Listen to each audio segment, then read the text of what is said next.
My name is Leah Hamilton, and I'm a hair loss consultant here at TM Hair. And we wanted to talk to you guys today about the basic causes and solutions and facts about hair loss in general. This is Tom Magliero, the owner of TM Hair by Tom Magliero. Well, what started in my early 20s was a significant hair loss. I was so obsessed by losing my hair, it really bothered me and prevented me from doing some of the activities that I wanted to do. So I pursued, for my own personal needs, some of the things that were options for me. I didn't find a solution that was workable and pursued it on my own, and it eventually became a career and a purpose in my life. And I think that we're helping a lot of people, including myself now. For men, the primary cause is genetics, and that's something called androgenetic alopecia or male pattern balding or male pattern hair loss. It really doesn't matter if your dad had a full head of hair or if your grandpa was bald. You can get that gene or that sensitivity to something called DHT. For women, it's a little bit different. While the primary cause of hair loss in women is still genetics, there can sometimes be some underlying issues that we really want to rule out before we talk about a treatment or a solution for women. Sometimes we want to get some blood work done or possibly a scalp biopsy just to make sure that their thyroid levels are okay, their hormone levels are okay, there's no vitamin D or iron deficiencies. And once we can rule that out, then we can treat it as a genetic problem. It's also harder to distinguish with women because there isn't a pattern, meaning men will keep the hair on their sides and their back, but they'll lose it on their top. But women will have what we call a diffuse thinning, so it's harder to pinpoint. Well, some of the causes could be medical. Chemotherapy has, in many cases, a side effect of hair loss. Also, some medicines will cause some hair loss.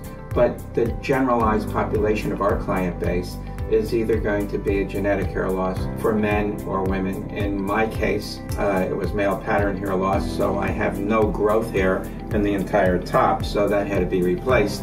Whereas, as you pointed out, with women, it's more of a diffused hair loss, and a lot of times there are methods we can use to stabilize their hair growth, and in many cases we'll have to integrate some additional hair to supplement what they don't have. The more popular solutions for men who are experiencing hair loss is going to be your basic surgical and non-surgical solutions. Surgical meaning a transplant, where they actually surgically remove tissue from the back and implant it in the front, and it gives you a permanent new hairline. And then our non-surgical options, which Tom will talk about in a second, and he's actually wearing the product. Other popular, or effective I should say, solutions would be preventative treatments. So before it gets too bad, we want you to do either low-level laser therapy to keep the hair that you have and to possibly regrow some of what you've lost, as well as a prescription medication called finasteride, or the name brand is Propecia, which really stops the DHT from attacking the follicles, which causes hair loss in men. Similar options for women would be the non-surgical method, which everyone is a candidate for.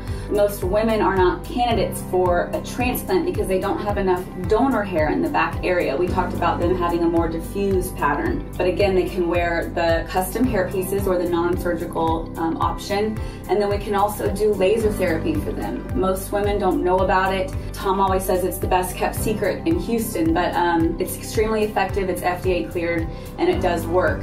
Some prescriptions can be given to women, but they're not going to be as effective as the prescriptions that the men can take. And then both men and women can take the over-the-counter minoxidil or the Rogaine that is been FDA cleared. Tom, what are some of the solutions that our clients use here at TM Hair? I think for the most part, the men are using what I have on right now, which is a lens. It's like a breathable membrane, like a contact lens, and then human hair is injected one hair at a time. And then the lens is applied to the scalp with a medical solution, so it stays in place and you can treat it much the same as your own hair. It's very easy, looks natural, and at times there's a fear factor of making the change. So if someone were to have significant hair loss and not a candidate for hair restoration through low light laser, we can go with progressive hair replacement because we want to build it up to a respectable amount of hair over a period of time. And in our work, I think less is best anyway. and I think that's probably why our work goes unnoticed. Sure. That means, you won't be bald today and have hair tomorrow. We have a solution that will give you a gradual, progressive restoring your hair. What about the women, Tom? What do they usually do? I think for the most part, we try to encourage them to start off with a laser, and we have a scalp analysis. It's not invasive, and that'll show whether there's some activity in their hair follicles. And if they are a candidate for laser, we like to start them there to see what results are there. And if not, then we can move forward to something similar to what I'm wearing, but it would be more of an integration where we can pull their own hair through and incorporate their hair with our hair. So women don't have to shave their head, correct? No, they do not have to shave their head. Good to know. We're all guilty of it, going online and spending hours on the internet and trying to find the cause or the solution that you think is best for you. But there's so much product out there, and what works for someone might not be the best solution for you. It's so important to meet with a professional, and that's what we really want to stress. You don't have to go through this alone. You don't have to navigate through all the information alone. And some of the stuff online is inaccurate. So we want to encourage you to take advantage of companies like ourselves. Don't procrastinate. The longer you wait, the less chance you have of regrowth. Unfortunately, there is a period of time that goes by that if it's too long, you won't be a candidate for the preventative solutions, and your options will be much more limited. We're here to help you. It's a very friendly atmosphere.